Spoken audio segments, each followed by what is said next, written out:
Good morning, everybody. Happy Wednesday. Hope that your hump day is off to a good start wherever you are. If you haven't done so, go ahead and grab yourself a good cup of coffee and get in a comfortable chair. We are now in Wednesday of Holy Week. And Holy Week, of course, being that week between Palm Sunday and Easter. And I'd encourage you sometime to take a few minutes and read that whole stretch in the Gospels. Begin in one of the Gospels with the triumphal entry and read from there straight through to the betrayal, crucifixion, etc. Just do that so you can get a feel for what took place. There's an awful lot of dialogue and action that takes place between these two big events, Palm Sunday and Easter. And we can look at them as one long drama. And Jesus has his triumphal entry and returns the next day and overturns the money changers' tables in the temple, and then has a series of increasingly nasty and hostile run-ins with Pharisees and Sadducees, other religious leadership. Ultimately, this leads to his betrayal and then crucifixion. Just look at this stretch of time as a drama. Look at it as a whole running chain of events that takes place. And this morning I'm going to read from the epistle reading for the day, the lectionary, and I've mentioned that before. During Holy Week has a set of readings for every day, and I'm just going to use the epistle reading for today, and hopefully it's one that you're familiar with. It's one that is near and dear to me. It's Hebrews 12. And I'll read it, but I almost know it by heart. Therefore, since we are surrounded by so great a cloud of witnesses,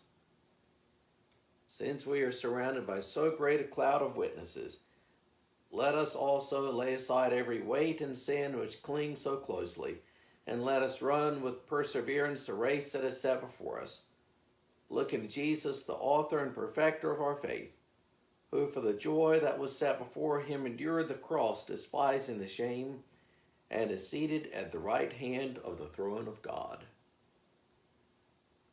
Therefore, since we are surrounded by so great a cloud of witnesses, let us also lay aside every weight and sin which clings so closely, and let us run with perseverance the race that is set before us, looking to Jesus, the author and perfecter of our faith, who for the joy that was set before him endured the cross, despising the shame, and is seated at the right hand of God. Like I said, that's a passage that is near and dear to me. I guess because I'm a runner, been running now for, a long time.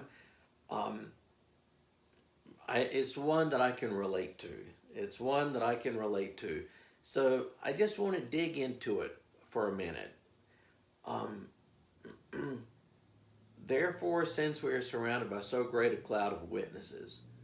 So who is this cloud of witnesses?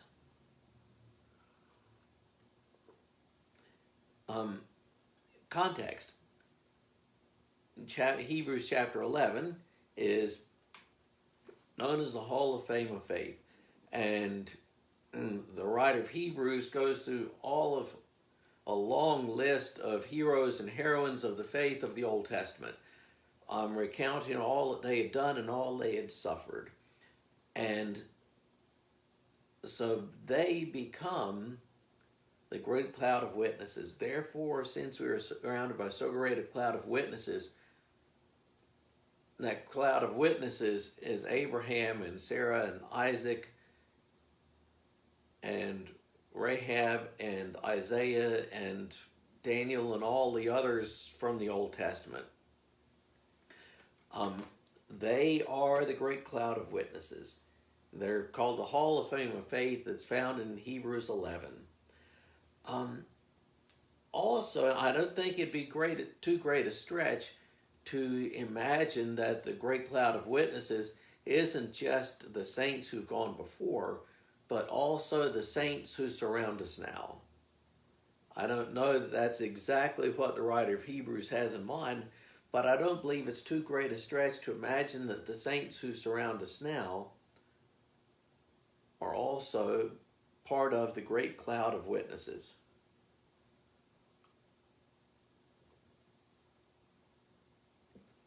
Um, the Christian life was not meant to be lived alone. You know, John Wesley was famous for having said that he knew of no holiness but social holiness. And in this case, social holiness is the community of believers. He went on to say that the Christian life knew of no holy solitaries as much as holy adulterers. That just the idea of a holy adulterer is no more Christian than a Christian who is living alone. Our faith is meant to be lived in community with each other. And I think, like I said, that the community of saints with whom we live and worship are also part of the great cloud of witnesses, though in context, the writer of Hebrews is looking at the saints who've gone before. So, therefore, since we are surrounded by so great a cloud of witnesses, let us run with perseverance the race that is set before us. And so, the writer, I wish I knew who wrote Hebrews. We all do. The writer harkens us to race imagery. Run with patience, with perseverance, the race that is set before us. And so we look at the course which is life, and run that with perseverance, because we are surrounded by so great a cloud of witnesses. And this one, like I said, this is personal for me. It's one I can relate to. I've run 9 marathons and more shorter races than I can remember or count. And particularly the marathon, because they are so difficult. A marathon is it's an emotional challenge, psychological challenge as much or more so than it is physical. Because we're surrounded by so great a cloud of witnesses, let us run with perseverance the race that is set before us. I think of the Marine Corps Marathon in D.C., which it's a huge event, 30+ thousand runners, and it's organized, put on by the Marine Corps, and the support that they give you is so inspiring. I remember a year and a half ago when I did it the last time, right after I moved to Hamlet, in fact.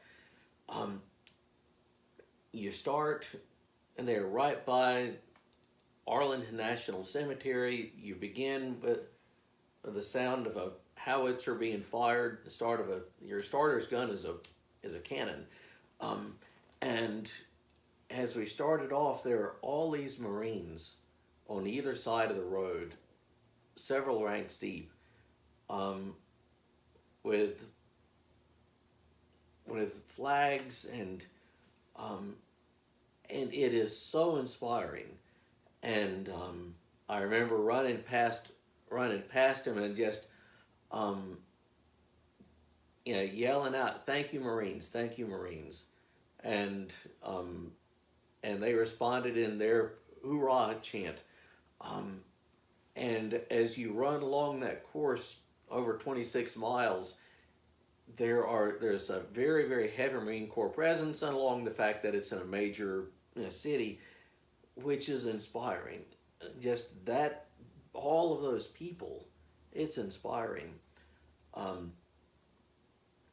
You get near the end of any race, and as you get near the end of any race, you encounter the spectators.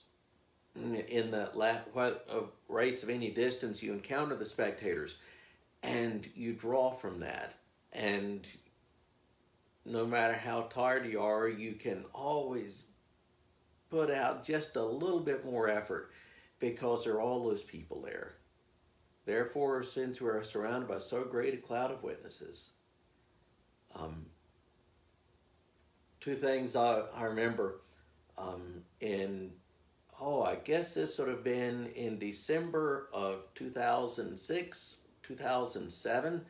I did the Kiowa Marathon down below Charleston, and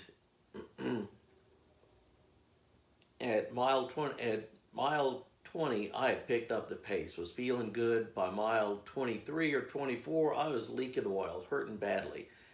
And Elizabeth had rented a bicycle, and she rode up beside me, and she was, at that point, the great cloud of witnesses. So she rode the bicycle along with me the last couple of miles. In 2015, I did the Charleston Marathon. It's a nice run down in Charleston. It's in January. And that marathon has the distinction of being the world's longest marathon. Marathons are supposed to be all the same length. Well, with this one, the pace car took a wrong turn in the first couple of miles and added 2 or 3 tenths of a mile, which the race coordinators owned up to and made allowance for in their timing. But there was also another couple of tenths that got added in somehow in the second half of the race. And I remember in the last few miles, I'm running along and I'm looking at my watch, and the distance on my watch is different than the road markers that I see, the mile signs that I see. My watch says 17 and a half, and there's a mile sign that says 17, and it messed with your mind. And so great a cloud of witnesses and other runners, when we were commenting like, what's wrong with the mileage markers here? And made around at the last turn, which was about, I guess, 200 or 300 yards from the finish. And there's all of these people, including people that had just finished that were walking back, and people standing there waiting for their loved ones to come through. And William saw me and ran the last couple of 100 yards with me. The great cloud of witnesses. And let us lay aside every sin that hinders us. The first couple of miles of every marathon is littered with all sorts of clothing, toboggans and gloves and jackets and everything else. And I think pretty much every event where that takes place, all that stuff is gathered up and geared to homeless shelters, so it's put to good use. In the 2019 Marine Corps Marathon, I ditched a raincoat. It was pouring, raining cats and dogs, but it gets in the way. So anything you start with,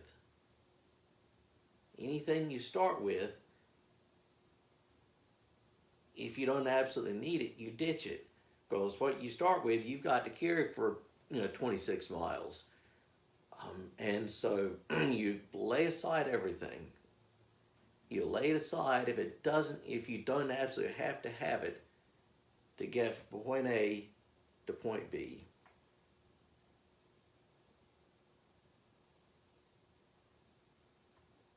Let us run with perseverance the race that is set before us. Well, what is the race that is set before us? And that is the crux of the matter.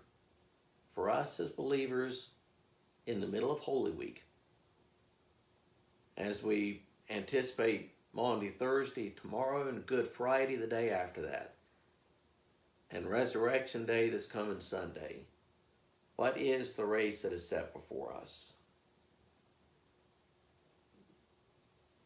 It is to follow Jesus. It is to walk with Jesus, who is the author and perfecter of our faith. And so if this week is a race course, if our lives are a race course, and Jesus is the author and perfecter of our faith, then Jesus is the pace car or the guy on the motorcycle that runs ahead of the runners, the person whom they follow. In the case of the Charleston Marathon in 15, the pace car took a wrong turn. Well, Jesus didn't take any wrong turns. We look at Jesus, and we follow him who is the author and the perfecter of our faith. And wherever he leads, we'll follow. Wherever he leads, we'll follow. And that will take us to the cross. That will take us to the cross on Friday. And what is Jesus teaching? If anyone would follow me, let him take up his cross.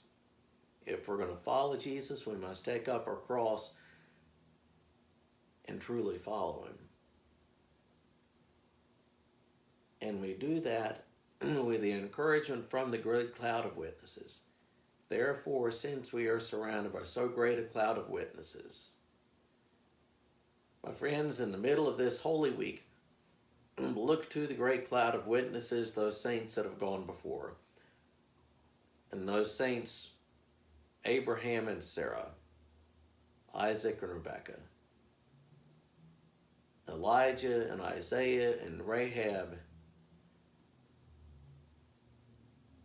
all the way down through the loved ones that have shaped your lives, the Sunday school teachers you had when you were kids, and including the people that sit beside you in the church pews now. Since we are surrounded by so great a cloud of witnesses, let us run with perseverance the race that is set before us. Hope you all have a great rest of your Wednesday.